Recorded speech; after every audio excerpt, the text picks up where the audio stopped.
குட்டின் ஃபஜானல் viewers எல்லாருக்கும் வணக்கம்.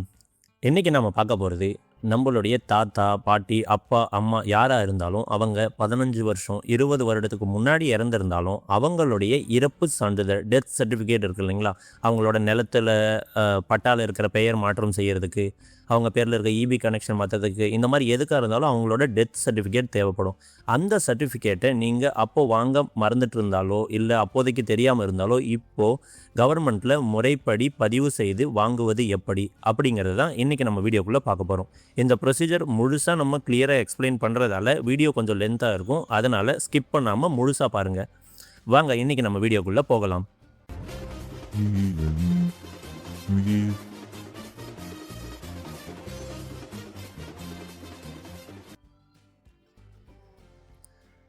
நார்மலாக ஒருத்தருடைய இறப்பு சான்றிதழை எப்படி நம்ம வாங்குவோம் அப்படின்னா, ஒருவர் இறந்த 21 நாட்களுக்குள் அவருடைய இறப்பை நாம் பதிவு செய்து இறப்பு சான்றிதழுக்கு அப்ளை பண்ணி இறப்பு சான்றிதழை வாங்கிடணும். இதை யார்கிட்டலாம் நம்ம அப்ரோச் பண்ணணும் அப்படின்னு பார்த்தீங்கன்னா, ஒரு கிராமமாக இருந்தால் அந்த கிராமத்துடைய விஏஓ, கிராம நிர்வாக அலுவலர், அப்புறம் வட்டாட்சியர் தான் அதெல்லாம் சைன் பண்ணி கொடுப்பாரு. இந்த முறையில் வாங்கிக்கலாம். பேரூராட்சியாக இருந்தால் செயல் அலுவலர் இருப்பார், அவர்கிட்ட நீங்கள் அப்ரோச் பண்ணணும். நகராட்சியாக இருந்தால் நகராட்சியின் ஆணையர்கிட்ட போகணும். மாநகராட்சியாக இருந்தால் மாநகராட்சியின் ஆணையர்கிட்ட போகணும். பாளையம் இது முன்னாடி இருந்தது, இப்போ ஒரு சில இடத்துல இருக்குது. பாளையமாக இருந்தால் அவர்கிட்டே நீங்கள் செயல் அலுவலர் இவங்ககிட்ட தான் போகணும். சப்போஸ் காலதாமதம் ஆகிடுச்சு, அவங்க சொன்ன காலதாமதம் ஆகலை, இப்போ ஒரு 5 வருஷம் 10 வருஷம் அந்த மாதிரி ஆயிடுச்சு, அவங்களுக்கு நீங்கள் அப்ளை பண்ண போகிறது எப்படி அப்படிங்கிறத இன்றைக்கி நம்ம பார்க்க போகிறோம். இதுக்கு மொத்தமாக 2 முறை இருக்குது. ஒன்று, யார் மனுதாரரோ அவர் நேரடியாக விண்ணப்பம் செய்யலாம். அதாவது அவருடைய வாரிசுகள் யாராச்சும் இருப்பாங்க, அவங்க யாருக்கு தேவை இருக்கோ அவங்க நேரடியாக விண்ணப்பம் செய்கிறது. இன்னொன்று, நீதிமன்றத்தில் போயிட்டு வழக்கு தொடுத்து அவங்கக்கிட்ட முழு விசாரணையை முடித்து அதுக்கப்புறம் அவங்க இறப்பை பதிவு பண்ணி இறப்பு சான்றிதழ் கொடுப்பாங்க. இந்த விஷயம் இதில் நம்ம இன்றைக்கி பார்க்க போகிறது என்னென்னா, மனுதாரர் நேரடியாக விண்ணப்பிப்பது எப்படி அப்படிங்கிறது தான் இன்றைக்கி நம்ம பார்க்க போகிறோம். ஸோ இதுக்கான முழு ப்ரொசீஜரையும் பார்க்கலாம். இதுக்கு கவர்மெண்ட் கொடுத்துருக்க அரசாணை பார்த்திங்கன்னா 28 ஜூன் 2023 கவர்மெண்ட் ஒரு ஜிஓ பாஸ் பண்ணாங்க. அந்த ஜிஓ இதுதான். இந்த ஜிஓ பேசிஸில் தான் நமக்கு இந்த இறப்பு சான்றிதழானது பதிவு செய்யப்பட்டு கொடுக்கப்படுகிறது.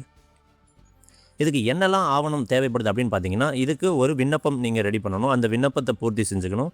அடுத்து கிடைக்க பெறாமை சான்றிதழ், நான் அவைலபிலிட்டி சர்டிஃபிகேட், இது என்னங்கிறது பின்னாடி நான் உங்களுக்கு சொல்கிறேன். இறந்தவருடைய அடையாள சான்று அண்டு அவர் இறந்துட்டார் அப்படின்றதுக்கான இறப்புக்கான சான்று, இது எல்லாத்தையும் நான் உங்களுக்கு பின்னாடி எக்ஸ்பிளைன் பண்ணுறேன். பூர்த்தி செய்யப்பட்ட விண்ணப்பம் என்னன்னு பார்த்தீங்கன்னா, அந்த விண்ணப்பத்துடைய ஃபார்மேட் உங்களுக்கு வட்டாட்சியர், கிராம நிர்வாக அலுவலர் அலுவலகத்தில் ஈஸியாக கிடைச்சிரும். அப்படி கிடைக்கும்போது அதில் நீங்கள் முழுவதுமான டேட்டாவை ஃபில் பண்ணிட்டு, அதில் அவர் எப்போ இறந்தார், எப்படி இறந்தார், இயற்கை மரணமா இல்லை ஏதாச்சும் ஆக்சிடென்ட் ஆச்சா, இந்த மாதிரி எல்லா டீட்டெயிலும் கேட்டிருப்பாங்க. அவரோட பெயர் எல்லாத்தையும் சேர்த்து அது கூட நீங்கள் கோர்ட்டு ஸ்டாம்ப் இருக்குது இல்லைங்களா, அந்த ஸ்டாம்பில் 10 ரூபாய்க்கான கோர்ட்டு ஸ்டாம்பை நீங்கள் ஒட்டி அனுப்பணும். அண்ட் முக்கியமான விஷயம், அந்த விண்ணப்பத்தில் கீழே மென்ஷன் பண்ணியிருப்பாங்க, சப்போஸ் இப்போ நாங்கள் இதில் ஃபில் பண்ணியிருக்கிற டேட்டா ஏதாவது தவறாக இருந்தாலோ, நாங்கள் அட்டாச் பண்ணியிருக்கிற டாக்குமெண்ட் ஏதாவது தவறாக இருந்தாலோ, நீங்கள் இதுக்கு நாங்கள் இந்திய தண்டனை சட்டத்தின் கீழ் வழக்கு தொடர்வதற்கு முழுவதுமாக ஒப்புதல் அளிக்கிறோம் அப்படின்ட்டு நீங்கள் ஒரு செல்ஃப் டிக்ளரேஷன் கொடுக்குற மாதிரி அதில் கீழே மென்ஷன் பண்ணியிருக்கணும் அந்த விண்ணப்பத்தில்.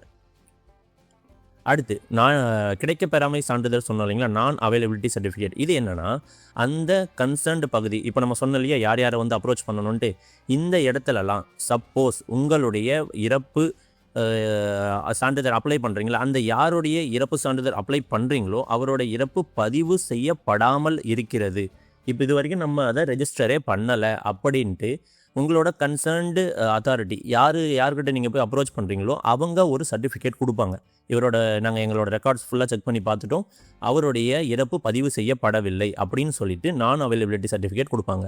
அது யார் கொடுப்பாங்கிறதுனா இதுதான் சேம், நீங்கள் யாரை முன்னாடி அப்ரோச் பண்ணணும்னு சொன்னமோ அவங்களே தான். இதுலேயும் கிராம ஊராட்சினா விஏஓ அந்த மாதிரி.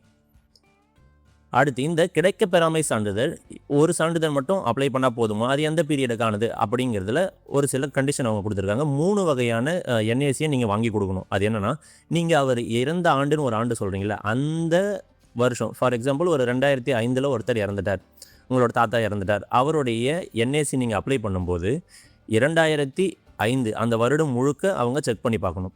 அடுத்து 2004, அதாவது அவர் இறப்பு நிகழ்ந்த ஒரு ஆண்டுக்கு முன்னாடி இறப்பு நிகழ்ந்த 1 ஆண்டுக்கு பின்னாடி மொத்தம் 3 விதமான என்ஏசி அவங்க அதில் ரெடி பண்ணுவாங்க. இந்த 3 வருஷத்துக்கும் செக் பண்ணி தான் உங்களுக்கு என்ஏசி கொடுப்பாங்க.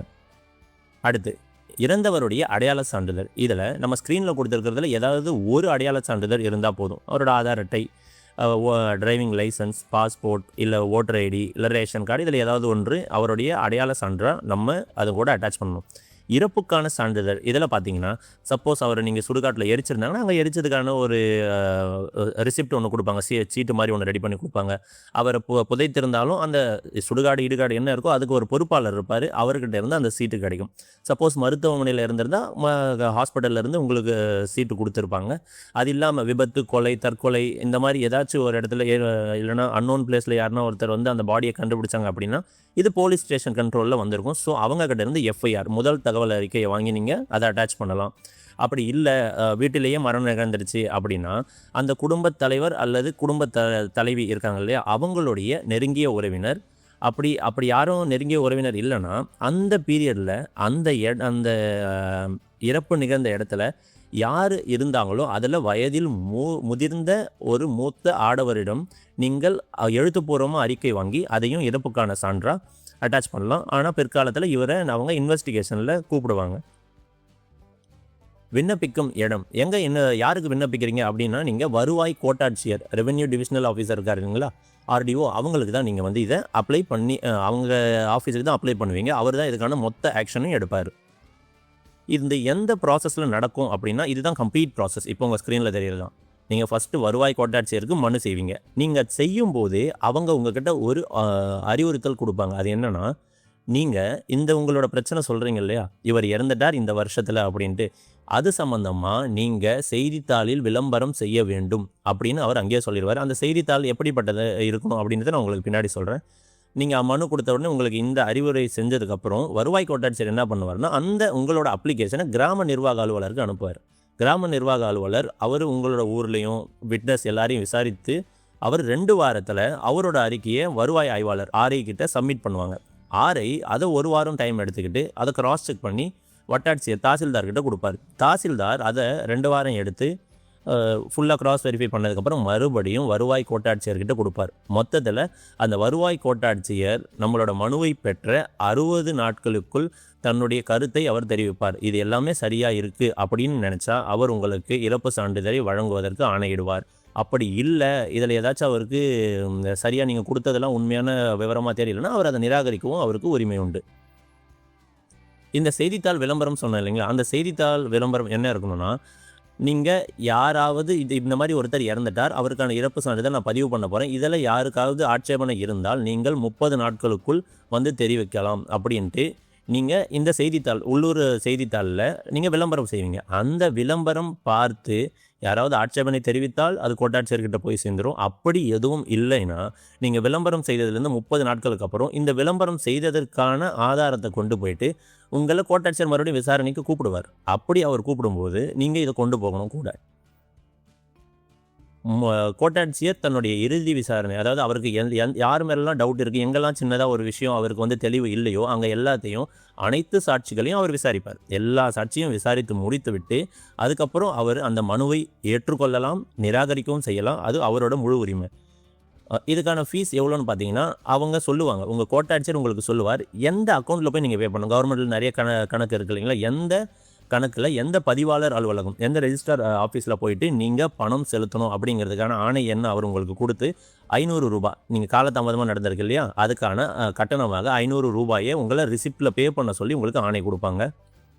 சப்போஸ் கோட்டாட்சியர் உங்களோட மனுவை நிராகரித்து விட்டார், அப்போ நீங்கள் என்ன பண்ணணும்னா, அவர் என்னைக்கு நிராகரித்தாரோ அன்றிலிருந்து 60 நாட்களுக்குள் மாவட்ட வருவாய் அலுவலர், டிஸ்ட்ரிக்ட் ரெவென்யூ ஆஃபீஸர் இருக்கார் இல்லைங்களா, அவர் மேக்ஸிமம் கலெக்டரேட்டில் தான் இருப்பார், அவர்கிட்ட மறுபரிசீலனை செய்யறதுக்கு நீங்கள் முறையிட வேண்டும். உங்களுடைய மனுவை கொடுத்த 60 நாட்களுக்குள் மாவட்ட வருவாய் அலுவலர் முழு விசாரணையை நடத்தி அவர் ஒரு முடிவு வர்றார். அவரும் சரின்னு பட்டால் அவர் கோட்டாட்சியர் கொடுத்த ஆர்டரை கேன்சல் பண்ணிவிட்டு உங்களுக்கு இறப்பு சான்றிதழ் கொடுக்கறதுக்கான முழு வேலையும் செய்வார். அப்படி இல்லை, அவங்க கொடுத்த ஆர்டர் கரெக்டுனா அவரும் உங்களுடைய மனுவை நிராகரித்து விடுவார்.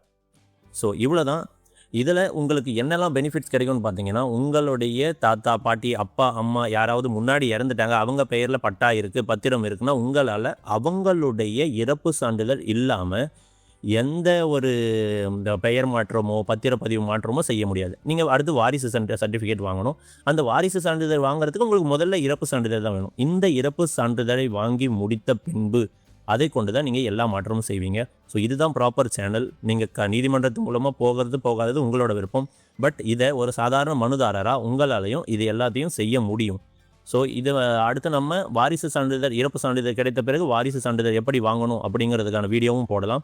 ஸோ இது வரைக்கும் நீங்கள் நம்ம சேனலுக்கு வந்ததே இல்லைனா மறக்காமல் நம்ம சேனலை சப்ஸ்கிரைப் பண்ணி இருக்க வீடியோஸ் எல்லாம் பாருங்கள். உங்களுக்கு ஏதாவது பர்டிகுலராக வீடியோ தேவைப்படுதுன்னா அதை கமெண்ட்டில் சொல்லுங்கள். நம்ம அந்த வீடியோவையும் ரெடி பண்ணி போடலாம். உங்களுக்கு எந்த சந்தேகம் எப்போ இருந்தாலும் அதை கண்டிப்பாக கேளுங்க. நம்ம விரைவிலேயே அதுக்கான பதிலையும் உங்களுக்கு கொடுத்துட்றோம். தேங்க்ஸ் ஃபார் வாட்சிங். நன்றி.